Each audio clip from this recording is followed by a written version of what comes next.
Welcome to the deep dive. Today we're digging into something, well, pretty fascinating, moving beyond just the mechanics of the knee to understand what the source material calls the intelligence of movement. Yeah, it's a really interesting way to frame it. We're looking at research that covers common knee problems, but also lays out this specialized five-phase movement approach aimed at really rebuilding how the knee functions. Mm. Mm. So our mission here is to quickly unpack the key ideas on why your knee pain might actually be starting somewhere else entirely, like the hip or the ankle. Right. It's often not the knee's fault, so to speak. Exactly. And how this really conscious, systematic way of moving can restore not just the joint, but how your whole body communicates internally. It's about seeing the knee, maybe, as the victim in the story, not the villain. That's a fantastic starting point because, structurally, the knee is, well, it's incredibly complex, maybe the most complex joint right after the shoulder. Why is that? Hmm. What's the inherent challenge? It's constantly trying to do two opposing things. It needs massive stability, right, for bearing weight. Yeah. But it also needs a lot of mobility bending, straightening, even a bit of rotation. That's a tough balance to strike. Okay, so stability and mobility. Sounds like a potential conflict. Yeah. What are the key players in there that usually take the hit first? Well, you've got the three main actors, the femur, your thigh bone, the tibia, the shin bone, and the patella, the kneecap or rotula. Uh-huh. And they're all supposed to glide against each other incredibly smoothly. They're cushioned by cartilage. The sources have this great description, calls it brilliant like glass. Oh, nice imagery. Yeah, and it's all lubricated by the synovial membrane. It's designed to be almost frictionless. But when that system starts to fail, Mm-hmm. what's the typical domino effect? Often the first thing to go is the cushioning. You get what's called chondropathy. That glassy cartilage inside starts to lose its bounce, its elasticity. It just doesn't absorb shock the way it should. And I guess once the shock absorption is compromised, the actual structure starts to feel the strain. Precisely. Then you might see something like a medial meniscus detachment. The meniscus is another shock absorber, like a C-shaped wedge. Often, the back part of the inner one, the medial one, starts to pull away a bit. What does that do? It means the load isn't distributed evenly anymore. The joint space can start to narrow, especially on that inner side, more compression. And how does that show up when someone's actually, moving, walking or running? You see what's called dynamic valgus. It's that classic inward collapse. The knee kind of sinks towards the midline. Ah, okay. I can picture that. It's basically buckling because the stabilizing muscles aren't doing their job at the right time or the structure itself is compromised. And that must lead to pain somewhere specific. Oh, yeah. The common endpoint for a lot of people is patellofemoral syndrome. Because the knee's sinking inwards, the patella doesn't track smoothly in its groove on the femur anymore. It starts to rub. Ouch. Yeah. And that causes that really unpleasant burning feeling, usually right at the front of the knee. It's particularly noticeable going up or especially downstairs. Okay, so that sequence makes the pain sound very localized, like a problem in the knee. But the big idea from the research is that's not the whole story, right? Not at all. This isn't just bad luck or wear and tear isolated to the knee. The sources are clear. The knee becomes the victim of a global deregulation. Global deregulation, what does that mean? It means the knee is compensating, often quite desperately, for an issue somewhere else. Usually it's either the hip muscles, especially the glutes, being too weak or firing too late to control the thigh bone properly, or it could be the ankle. The ankle, how does that affect the knee? If your ankle lacks mobility, if it's stiff, or if its proprioception, its sense of position is poor, then forces that should be absorbed or managed down there travel up the chain, and the knee takes the hit. So the brain is basically sending out garbled instructions. The sources use this phrase, deregulation of muscular language. That's quite poetic. What does it mean practically? It means the timing is off, the body's forgotten the right sequence, the syntax of movement, the correct muscles aren't firing exactly when they need to. Can you give an example? Sure. Think about the VMO, the vastus medialis obliquus, that teardrop-shaped muscle on the inside of your thigh. It's crucial for guiding the kneecap correctly. Right. If it fires just a fraction of a second too late during walking or landing, that's enough. The knee can deviate inwards, that dynamic valgus again, and you start getting that chronic irritation and wear. Okay, so if the body's syntax is messed up, we can't just lift heavier weights and hope for the best. Exactly. You need to rebuild the language from the ground up. And that's where this 5-phase sequence comes in. It's designed to systematically restore the whole muscular architecture. Right, covering all the different ways muscles need to work. Yeah, it addresses everything. Isometrics, concentric work, eccentric control, isotonic fluidity, and finally, stretching. We have to start right at the beginning with stillness, with reawakening. Which brings us to phase 1, isometric. Stability and reawakening. Isometrics means you're contracting the muscle, but there's no change in its length. You're just holding tension. Holding still. Holding still, but actively contracting. For a knee that's been painful or unstable, this phase is all about sensory feedback. It's like the nerve signals have gone quiet. We need to remind the brain, hey, the knee is still here. So it's about awareness first. Absolutely. Proprioception before power. Sometimes people feel a slight trembling during these holds. The sources suggest that's the nerve pathways literally retaking the floor, waking back up. Because what kind of exercises achieve that? But they can be really simple but need focus, like a quad set. You just sit or lie down and consciously try to pull your kneecap upwards, tightening the thigh muscle, holding it. The tension is internal focused.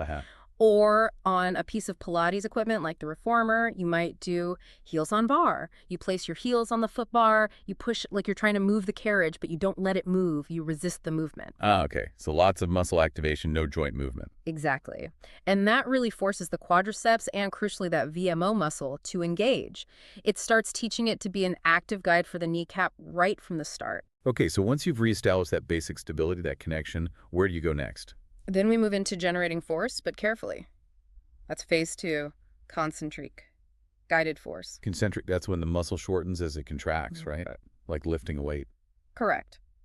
The muscle resumes its role as a mover. This is strength building, but, and this is important, the source's stress, it should never be brutal or uncontrolled force. Guided force. What does that mean in practice?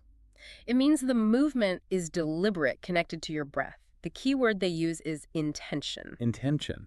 How does that change things when you're, say, pushing against springs on a reformer? Isn't it just resistance? Well, you can just focus on shoving the carriage back and forth, right? That creates tension. Or your intention can be to push out in order to lengthen your whole body, to align your spine, to control the movement from your core against the resistance. Ah, I see. So the focus shifts from just moving the weight to how you're organizing your body while moving the weight. Exactly. That's the difference between just building bulk and building intelligent, coordinated strength. It feels liberating, not just effortful. What's a good example of that? A classic one is reformer footwork with the toes apart and heels together. Pushing the carriage out from that position really requires the VMO to fire to keep the knees tracking over the toes.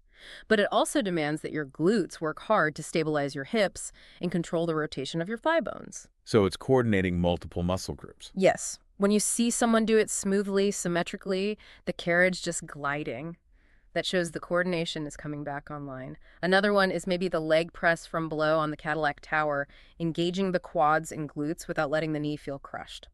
You mentioned the ankle earlier. How does that fit into this phase? I recall that warning. A knee without a mobile ankle is condemned to suffer. Yeah, that's often tackled here too. You need exercises like bend and stretch on the reformer, focusing on getting full controlled movement at the ankle joint before you start asking the knee to handle significant loads in standing or pushing. Makes sense. You have to clear the path downstream. Absolutely. If the ankle's locked up, the knee becomes the unfortunate compensator, often reinforcing that inward drift, the valgus. Okay, so we've gone from quiet stability in phase 1 to guided strength in phase 2. Now we get into the real control aspects, right? Phases 3 and 4.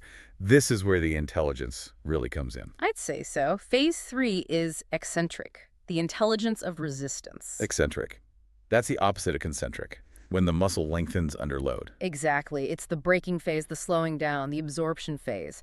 And honestly, this might be the most crucial and often neglected part of rehab. It requires incredible focus. Why is it so important? Because we live with gravity. Think about walking downstairs. Going up is concentric for your quads, but coming down, your quad has to lengthen under the load of your body weight to control the descent. That's eccentric work. Ah, okay. The control on the way down. If that eccentric control is weak or jerky, you essentially just slam down onto the next step.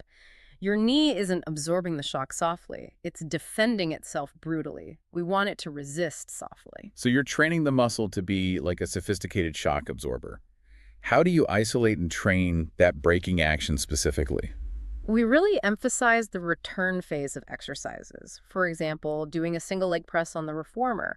Pushing out might take, say, 1 count. But the return, controlling the carriage as it comes back in, that's the eccentric part, we might slow that right down to 3 or 4 counts. Making the muscle work hard as it lengthens. Precisely. The quad is elongating but under tension.